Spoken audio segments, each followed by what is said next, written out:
شروع اللہ کا نام لے کر جو بڑا مہربان نہایت رحم والا ہے۔ اور کیا تمہیں موسیٰ کے حال کی خبر ملی ہے؟ جب انہوں نے آگ دیکھی تو اپنے گھر والوں سے کہا کہ تم یہاں ٹھہرو، میں نے آگ دیکھی ہے، میں وہاں جاتا ہوں، شاید اس میں سے میں تمہارے پاس انگارہ لاؤں یا آگ کے مقام سے اپنا راستہ معلوم کر سکوں۔ پھر جب وہ وہاں پہنچے تو آواز آئی کہ اے موسیٰ، میں تو تمہارا پروردگار ہوں، تو اپنے جوتے اتار دو، تم یہاں پاک میدان یعنی طوا میں ہو، اور میں نے تم کو منتخب کر لیا ہے، تو جو حکم دیا جائے اسے سنو۔ بے شک میں ہی اللہ ہوں، میرے سوا کوئی معبود نہیں، تو میری عبادت کیا کرو اور میری یاد کے لیے نماز پڑھا کرو۔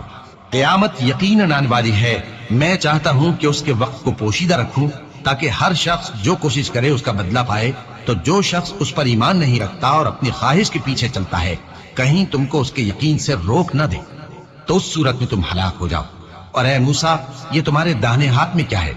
انہوں نے کہا یہ میری لاٹھی ہے، اس پر میں ٹیک لگاتا ہوں اور اس سے اپنی بکریوں کے لیے پتے جھاڑتا ہوں، اور اس میں میرے اور بھی کئی فائدے ہیں۔ فرمایا کہ موسیٰ اسے زمین پر ڈال دو، تو انہوں نے اس کو ڈال دیا اور وہ یکا یک سانپ بن کر دوڑنے لگا۔ فرمایا کہ اسے پکڑ لو اور ڈرنا مت، ہم اس کو ابھی اس کی پہلی حالت پر لوٹا دیں گے، اور اپنا ہاتھ اپنی بغل میں دبا لو کہ وہ کسی عیب و بیماری کے بغیر سفید چمکتا دمکتا نکلے گا۔ یہ دوسری نشانی ہے تاکہ ہم تمہیں اپنے بڑے بڑے نشانات دکھائیں۔ تم فرعون کے پاس جاؤ کہ وہ سرکش ہو رہا ہے، کہا اے میرے پروردگار، اس کام کے لیے میرا سینہ کھول دے اور میرا کام آسان کر دے، اور میری زبان کی گرہ کھول دے تاکہ وہ میری بات سمجھ لے، اور میرے گھر والوں میں سے ایک کو میرا وزیر یعنی مددگار مقرر فرما، یعنی میرے بھائی ہارون کو، اس سے میری کمر کو مضبوط کر اور اسے میرے کام میں شریک کر، تاکہ ہم تیری بہت سی تسبیح کریں اور تجھے کثرت سے یاد کریں، تو ہم کو ہر حال میں دیکھ رہا ہے۔ فرمایا موسیٰ، تمہاری دعا قبول کی گئی، اور ہم نے تم پر ایک بار اور بھی احسان کیا تھا جب ہم نے تمہاری والدہ کو الہام کیا تھا جو تمہیں بتایا جاتا ہے، وہ یہ تھا کہ اسے یعنی موسیٰ کو صندوق میں رکھو، پھر اس صندوق کو دریا میں ڈال دو تو دریا اس کو کنارے پر ڈال دے گا، اور میرا اور اس کا دشمن اسے اٹھا لے گا۔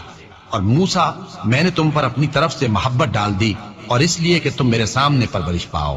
جب تمہاری بہن وہاں فرعون کے ہاں گئی اور کہنے لگی کہ میں تمہیں اس کا پتہ دوں جو اس کو پالے پوسے، تو اس طریق سے ہم نے تم کو تمہاری ماں کے پاس پہنچا دیا تاکہ ان کی آنکھیں ٹھنڈی ہوں اور وہ رنج نہ کرے۔ اور تم نے ایک شخص کو مار ڈالا تھا تو ہم نے تم کو غم سے نجات دی، اور ہم نے تمہاری کئی بار آزمائش کی، پھر تم کئی سال اہل مدین میں ٹھہرے رہے۔ پھر اے موسیٰ، تم ایک اندازے پر آ پہنچے اور میں نے تم کو اپنے کام کے لیے بنایا ہے، تو تم اور تمہارا بھائی دونوں ہماری نشانیاں لے کر جاؤ اور میری یاد میں سستی نہ کرنا۔ دونوں فرعون کے پاس جاؤ کہ وہ سرکش ہو رہا ہے، اور اس سے نرمی سے بات کرنا، شاید وہ غور کرے یا ڈر جائے۔ دونوں کہنے لگے کہ اے ہمارے پروردگار، ہمیں خوف ہے کہ وہ ہم پر زیادتی کرنے لگے یا زیادہ سرکش ہو جائے۔ اللہ نے فرمایا کہ ڈرو مت، میں تمہارے ساتھ ہوں کہ سنتا اور دیکھتا ہوں۔ اچھا تو اس کے پاس جاؤ اور کہو کہ ہم آپ کے پروردگار کے بھیجے ہوئے ہیں، تو بنی اسرائیل کو ہمارے ساتھ جانے کی اجازت دیجیے اور انہیں عذاب نہ کیجیے۔ ہم آپ کے پاس آپ کے پروردگار کی طرف سے نشانی لے کر آئے ہیں، اور جو ہدایت کی بات مانے اس کو سلامتی ہو۔ ہماری طرف یہ وحی آئی ہے کہ جو جھٹلائے اور منہ پھیرے اس کے لیے عذاب تیار ہے۔ غرض موسیٰ اور ہارون فرعون کے پاس گئے، اس نے کہا کہ موسیٰ، تمہارا پروردگار کون ہے؟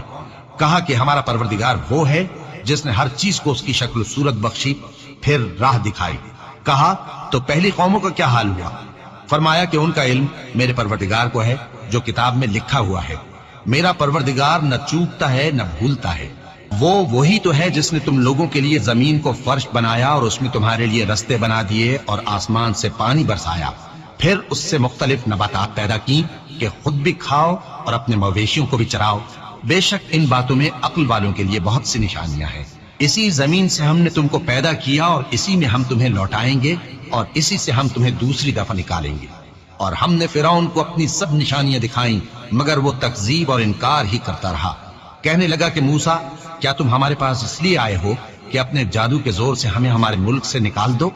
تو ہم بھی تمہارے مقابل ایسا ہی جادو لائیں گے، تو ہمارے اور اپنے درمیان ایک وقت مقرر کر لو کہ نہ تو ہم اس کے خلاف کریں اور نہ تم، اور یہ مقابلہ ایک ہموار میدان میں ہوگا۔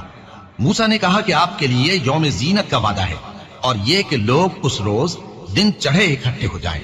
تو فرعون لوٹ گیا اور اپنے سامان جمع کر کے پھر آیا۔ موسیٰ نے ان جادوگروں سے کہا کہ یہ تمہاری بربادی ہوگی، اللہ پر جھوٹ نہ باندھو، وہ تمہیں عذاب سے فنا کر دے گا، اور جس نے جھوٹ باندھا وہ نامراد رہا۔ تو وہ باہم اپنے معاملے میں جھگڑنے اور چپکے سرگوشی کرنے لگے، کہنے لگے یہ دونوں جادوگر ہیں، چاہتے ہیں کہ اپنے جادو کے زور سے تم کو تمہارے ملک سے نکال دیں اور تمہارے بہترین مذہب کو نابود کر دیں، تو تم جادو کا سامان اکٹھا کر لو اور پھر قطار باندھ کر آؤ، آج جو غالب رہا وہی کامیاب ہوا۔ جادوگر بولے کہ موسیٰ، یا تو تم اپنی چیز ڈالو یا ہم اپنی چیزیں پہلے ڈالتے ہیں۔ موسیٰ نے کہا بلکہ تم ہی پہلے ڈالو۔ جب انہوں نے چیزیں ڈالی تو یکا یک ان کی رسیاں اور لاٹھیاں موسیٰ کے خیال میں ایسی آنے لگی کہ وہ میدان میں ادھر ادھر دوڑ رہی ہیں۔ اس وقت موسیٰ نے اپنے دل میں خوف محسوس کیا۔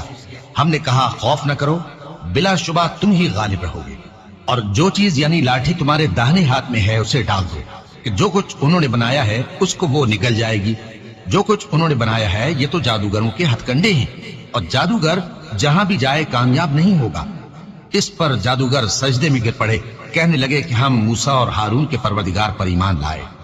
فرعون بولا کہ پیشتر اس کے کہ میں تمہیں اجازت دوں تم اس پر ایمان لے آئے، بے شک یہ تمہارا بڑا یعنی استاد ہے جس نے تم کو جادو سکھایا ہے، سو میں تمہارے ہاتھ اور پاؤں مخالف سمت سے کٹوا دوں گا اور تم کو کھجوروں کے تنوں پر سولی چڑھوا دوں گا، اور تم کو معلوم ہوگا کہ ہم میں سے کس کا عذاب زیادہ سخت اور دیر تک رہنے والا ہے۔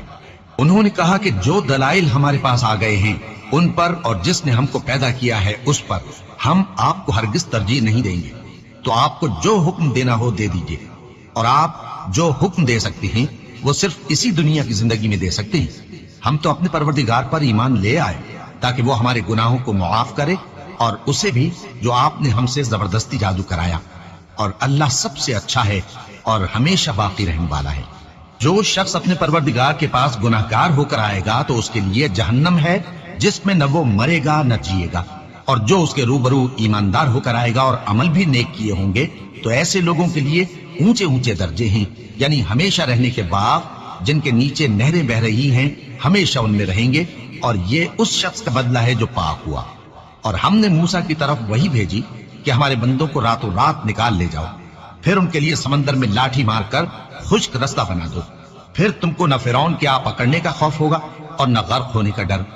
پھر فرعون نے اپنے لشکروں کے ساتھ ان کا تعاقب کیا تو سمندر کی موجوں نے ان پر چڑھ کر انہیں ڈھانک لیا یعنی ڈبو دیا، اور فرعون نے اپنی قوم کو گمراہ کر دیا اور سیدھے رستے پر نہ ڈالا۔ اے آل یعقوب، ہم نے تم کو تمہارے دشمن سے نجات دی اور تورات دینے کے لیے تم سے کوہ طور کی داہنی جانب مقرر کی، اور تم پر من اور سلوہ نازل کیا، اور حکم دیا کہ جو پاکیزہ چیزیں ہم نے تم کو دی ہیں ان کو کھاؤ اور اس میں حد سے نہ نکلنا، ورنہ تم پر میرا غضب نازل ہوگا، اور جس پر میرا غضب نازل ہوا وہ ہلاک ہو گیا۔ اور جو توبہ کرے اور ایمان لائے اور عمل نیک کرے پھر سیدھے رستے چلے اس کو میں بخش دینے والا ہوں۔ اور اے موسیٰ، تم نے اپنی قوم سے آگے چلے آنے میں کیوں جلدی کی؟ کہا وہ میرے پیچھے آ رہے ہیں۔ اور اے میرے پروردگار، میں نے تیری طرف آنے کی جلدی اس لیے کی کہ تو خوش ہو جائے۔ فرمایا کہ ہم نے تمہاری قوم کو تمہارے بعد آزمائش میں ڈال دیا ہے، اور سامری نے ان کو بہکا دیا ہے۔ اور موسیٰ غصے اور غم کی حالت میں اپنی قوم کے پاس واپس آئے اور کہنے لگے کہ اے قوم، کیا تمہارے پروردگار نے تم سے اچھا وعدہ نہیں کیا تھا؟ کیا میری جدائی کی مدت تمہیں لمبی معلوم ہوئی، یا تم نے یہ چاہا کہ تم پر تمہارے پروردگار کی طرف سے غضب نازل ہو، اور اس لیے تم نے مجھ سے جو وعدہ کیا تھا اس کے خلاف کیا؟ وہ کہنے لگے کہ ہم نے اپنے اختیار سے آپ سے وعدہ خلافی نہیں کی، لیکن ہم ان لوگوں کے زیوروں کا بوجھ اٹھائے ہوئے تھے، پھر ہم نے اس کو آگ میں ڈال دیا، اور اسی طرح سامری نے ڈال دیا۔ تو اس نے ان کے لیے ایک بچڑا بنا دیا، یعنی ایک بے جان جسم جس میں گائے کسی آواز تھی۔ تو لوگ کہنے لگے کہ یہی تمہارا معبود ہے اور یہی موسیٰ کا معبود ہے، مگر وہ بھول گئے ہیں۔ تو کیا یہ لوگ نہیں دیکھتے کہ وہ ان کی کسی بات کا جواب نہیں دیتا اور نہ ان کے نقصان اور نفع کا کچھ اختیار رکھتا ہے؟